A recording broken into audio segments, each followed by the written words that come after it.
What are we doing here, people? Hi, my name is Sydney, welcome back to hell. And as per usual, before we launch in, today's video is sponsored by HelloFresh. And of course, by me and my tea company, Lions Tea Exchange. In addition to my regular wonderful flavors, I now have 3 new limited edition flavors that are now available on the site for pre-sale. I think they're all really good, but I am a huge fan of the peppermint white chocolate, but you guys seem to be really excited about the bourbon barrel try. No surprises there. I also have these beautiful wooden gift boxes that are available too for pre-sale for the holiday season, or just generally if you want a beautiful box. And as you guys know, these are made here in the US of A, and the company that I work with plants a tree for every order placed, which honestly I think is pretty cool. I will link all of this in the description box if you would like to support my channel and my tea company. It all means a lot and I love you guys very much. Okay, back to the video. Now, I will say ahead of time that I know we've been talking a lot on this channel recently about video games and entertainment and whatever, but there's a lot happening in the industry and I like commenting on it. So with that said and that in mind, I do know that some of you have been missing my normal deep divey kind of content about other topics, and I do have a couple of those in the works. They are coming. They just take longer to produce because there's a lot of editing and researching that goes into them, but hopefully the ones that I'm working on you will enjoy. So please be patient. I will once again be mama bird vomiting long-form content into your face holes very soon. I'm sorry for that image. I'm having a weird day. Anyway, I'm sure that many of you have seen the recent news that Sucker Punch Productions is working on a Ghost of Tsushima 2 called The Ghost of Yotei, which is set to be released sometime in 2025. Based on the game's short announcement trailer, we can see that the game's protagonist is a woman called Atsu, and the game is set in 1603, some 300 years after the events of Ghost of Tsushima. Yes, that means no Jin Sakai, and probably no foxes to follow off cliffs. A sad day for us all. Anyway, even with very little information to go off with relation to the game itself, the internet is already screaming in all directions, with countless predominantly left-wing outlets already reporting that people are mad that the lead character is a woman, that they're accusing the game of being woke, and a former Sony executive even told people that if they don't like it, don't buy it. Why is this always their go-to advice? And why is it that when people follow this advice, they get accused of bigotry and racism? For God's sake, just pick a lane. Of course, there are already plenty of videos out there all over the place where people are arguing amongst themselves about whether or not the game's female protagonist is a DEI decision or not. Today was an awful day for misogynistic racists. It only took gamers a matter of seconds to get upset about the Ghost of Tsushima sequel having a female protagonist. They're already attacking Erika, who plays Atsu, and I thought the whole trailer was just insanely cool. There's also been some complaints about the graphics in the trailer being too similar to Ghost of Tsushima, quite possibly one of the most beautiful video games to ever exist. What more do you want? Why aren't you ever happy? Probably because the entertainment industry keeps giving us stuff like this. Is he or they with us? And we can't take it anymore! These people come out like clockwork. Literally, has Sucker Punch gone woke, new female protagonist, all the buzzwords they want to get people's attention with. This guy mentions that the new protagonist is female like 10 different times in this video. Now, while all of this reporting has been true, that people are in fact worried about the game's female lead and are worried that it's going to be woke, I think that there is a deliberate misunderstanding taking place here as to where those fears and concerns are coming from. And largely, this negative reaction so clearly boils down to the fact that people are so used to political messaging in everything that they consume and see these days, that when they come into contact with something that even a little bit resembles it, they have a knee-jerk reaction. And in this case, that includes the perception that the original game's male protagonist has been replaced now with a female protagonist, the personal behavior and opinions of the game's lead actress, Erika, Ishii, I think that's how that's pronounced, some of the perceived political opinions of those working on the game, and the overall fatigue and frustration associated with diversity and inclusion and representation being forced into everything. But you know what won't give you fatigue? Filling your tummy with delicious food, which is why today's video is sponsored by HelloFresh. Cooking for yourself can honestly be a challenge. There's the thinking, and the planning, and watching the lettuce you bought and then never used die in the fridge. I'm sorry. But feeding yourself and those around you doesn't have to be a struggle, thanks to HelloFresh. HelloFresh is a meal kit delivery service that comes with pre-measured ingredients and easy recipes. It lets you customize your weekly meal plan to suit any lifestyle, with options like vegetarian, quick and easy, and family-friendly meals. HelloFresh also offers a ton of flexibility, allowing you to adjust delivery dates or skip a week as needed. And with more than 50 dinner choices and 30 plus smart calorie and protein smart recipes, there's something for every lifestyle. And the menus change depending on the season, so you're getting food that seasonally makes sense. Best of all, HelloFresh subscribers will get free breakfast for life, meaning you get a free breakfast item with every single HelloFresh delivery. So if you too want to eat yummy food, then click the link in the description or use my code and get 10 free meals plus free breakfast for life. One breakfast item per box while subscription is active if you're in the US. Outside the US, the local discount will apply. Now, I happened upon an article while researching for this video that attempted to make the argument that people shouldn't hate Ghost of Yotei as a game because of the lead actress's behavior in her personal life. The lead actress slash protagonist being Erika Ishii, who is gay and very active in the LGBT community, has expressed interest in people using all pronouns for her, so I don't know, I guess she's like gender fluid or something like that, and really hates Trump supporters. This, of course, has led to a lot of criticism and concern. So with this in mind, the writer of this article expresses that the hate for Ghost of Yotei is baseless and unnecessary if it's entirely based on Ishii's personal sentiments. He writes, the game exists independently of their personal life, and that boundary should be respected. Ah, I see we're doing a they-them thing. How progressive. You know, when I see this kind of thing, it makes me really curious about the motivation behind referring to somebody as a they-them when they've expressly stated that they're perfectly fine being called a woman and having people use female pronouns. Why do you pick the weird thing? No, not this time. It's totally made up. Stop trying to make non-binary happen. It's not going to happen. Stop trying to make fetch happen. It's not going to happen. I won't lie, I do miss the days when she's were she's and he's were he's, and theys were a collective group of people. Stop this. Anyway, the reality is this writer is correct in part.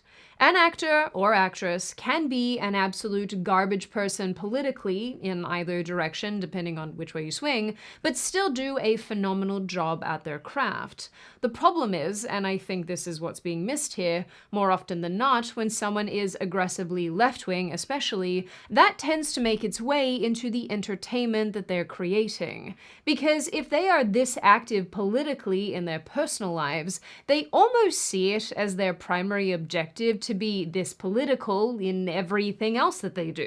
And then they get really mad when they realize that the vast majority of people probably don't agree with them and then express that disagreement on the internet. I don't know, you'd think they would have learned by now. The thing is, we've seen this actor-actress political manifestation play out time and time again in so many different projects as things become more diversity and inclusion driven. Ishii has made statements about abolishing the police and essentially said that those who support Trump also support fascism, racism, and homophobia. Wow, very original. Haven't heard that one before. And then everyone clapped. Ooh, wow, so clever! And once again, even if we disagree with Ishii's viewpoints, and even if we assume that she's changed some of her positions since 2020 when these tweets were made, which is obviously very unlikely, but I'm gonna give her the benefit of the doubt, it is correct to say that her opinions and personal beliefs largely shouldn't play a role in the entertainment that she creates. But the likelihood of that actually being the case is unfortunately extremely slim, especially when you consider that other people at Sucker Punch who are working on this game are also pronouns in bio kind of people. So there's that too. Part of the issue here too is that our mate Erica is seemingly already showing disdain for people with whom she disagrees politically, but also people who've had a negative response to the game. I know, right? Shocking. When this game was initially announced, many people found themselves blocked by the actress without even knowing who she was and without having ever interacted with her. Some people even commented they found themselves blocked even after they defended her online. I will slightly defend this by saying that I too am quite hot on the block button these days, particularly on Twitter, because I am of the opinion that you can criticize somebody or you can disagree with them in a way that is respectful or joking or getting your point across without being revolting, but as soon as you're revolting or I see you being revolting to somebody else, I'm gonna block you. I'm just gonna do it. Call me weak-willed and a baby person, if you will, but I think I've been doing this for long enough to know that being insulted in this large a supply just isn't for me. I won't block my long-term reply guys though, because I think they're some of my biggest fans. Some of these people have been around for years, just admit it, you love me.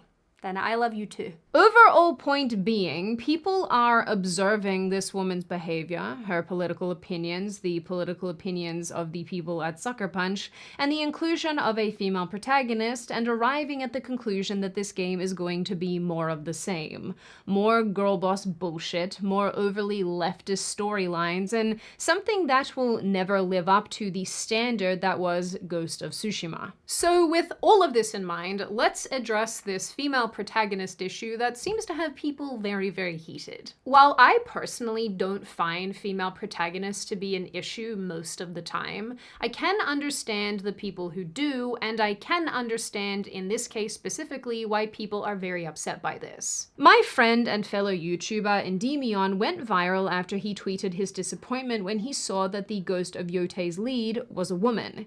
He expressed that he was over the girl bossiness, so to speak, being shoved down everyone's throats. This is also what led to that former Sony exec tweeting that if people don't like the game, then don't buy it. Okay, challenge accepted. Endymion also made a video discussing this issue where he said that while he doesn't necessarily have a problem with good female leads, he prefers to play as male characters most of the time. And I will link that video in the description box if you guys are interested in watching it yourselves, which you should do.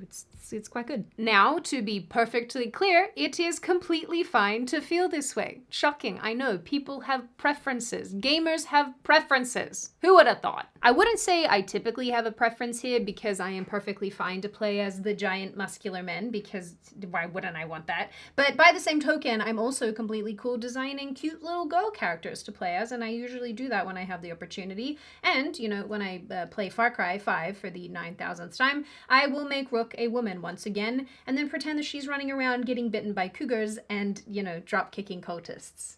As God intended. But here's where I land on people being cross about this specific issue. Before diversity and inclusion invaded everything that we know and love, lots of video games did feature both male and female protagonists, and when a female was introduced, people didn't really think anything of it.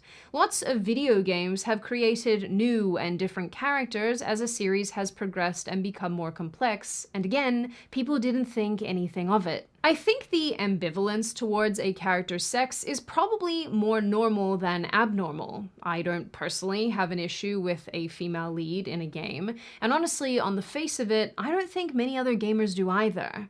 But I think the issue here, much like with Hollywood films and shows, female protagonists are being shoved into games for no other reason than greater representation, and that becomes really obvious in the way the character is written and the things she does. So her position in a game is no longer because she's a cool new character who just happens to be female, but because she's designed to push some sort of message about representation and inclusion. And I want to make this point as well, but I'm not really sure where it fits, so I'm just gonna mush it in here. I saw a lot of discussion around the parallels with this game and the 2023 series called Blue-Eyed Samurai.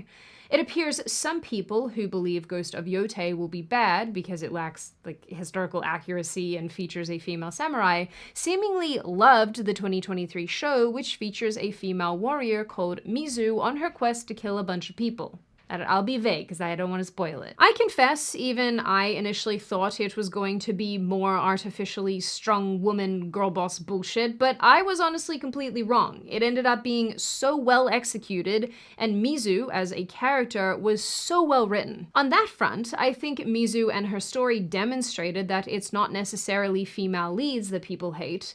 It's the fact that girl bosses tend to ignore every storytelling staple that make a good character. An article by Brandon Morse of Red State explained why it's harder but worth it to write good female action heroes. He argues that these female characters need to be portrayed differently to succeed. While a woman can be a skilled swordsman, for example, perhaps even better than her male counterparts, her journey to that skill is more challenging due to her physical limitations. This hardship makes her triumph even more powerful. However, modern storytelling avoids showing female characters as weaker, missing an opportunity to highlight their strength through struggle. Blue-Eyed Samurai, for example, handled this extremely well with Mizu, depicting her painful journey, embracing her womanhood, and showing her as a true warrior and not just a basic girl boss. And I think this summary is honestly more or less true. Regrettably, because we have been exposed to a ton of political messaging and wokeness in video games, particularly as of late, there is a hair-trigger knee-jerk reaction to seeing a female protagonist that is sometimes, if we're being honest, kinda undeserved. And it's sad that this issue has become a cultural powder keg because, as I've said previously, and in a ton of other videos, there is always room to tell a great female-led story. I can also understand in this case why a lot of people feel disappointment that we won't see the continuation of Jin Sakai's story in the new Ghost game, and why they feel he was sidelined to shoehorn in another female-led story.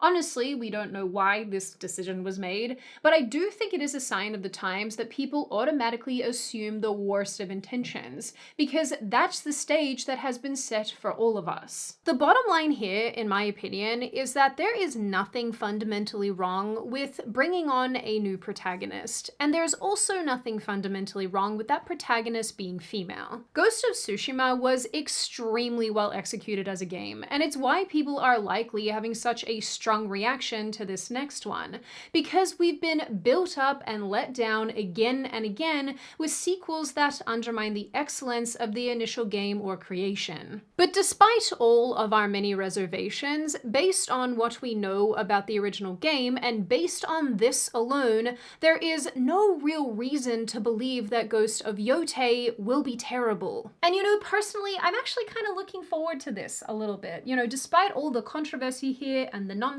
and the crap that goes along with everything in these entertainment spaces, I really do hope that this is a good game, and I hope that not only me, but everybody who likes this kind of game actually enjoys it. I genuinely really hope that it lives up to the hype of the original game, and I also hope that it does well this female lead, as well as telling a really great story. Ultimately, it is really sad that Western game developers in particular have traumatized players to the extent that each and every game is scrutinized this much. But in the end, I firmly believe that this is yet another case of you reap what you sow. And I hope that Sucker Punch is smart enough to do right by fans rather than invest in political messaging. Now, before I open the floor to all of you, this is just a reminder, check out HelloFresh using the link in the description. I've actually used HelloFresh and I had done so long before they contacted me for this sponsorship,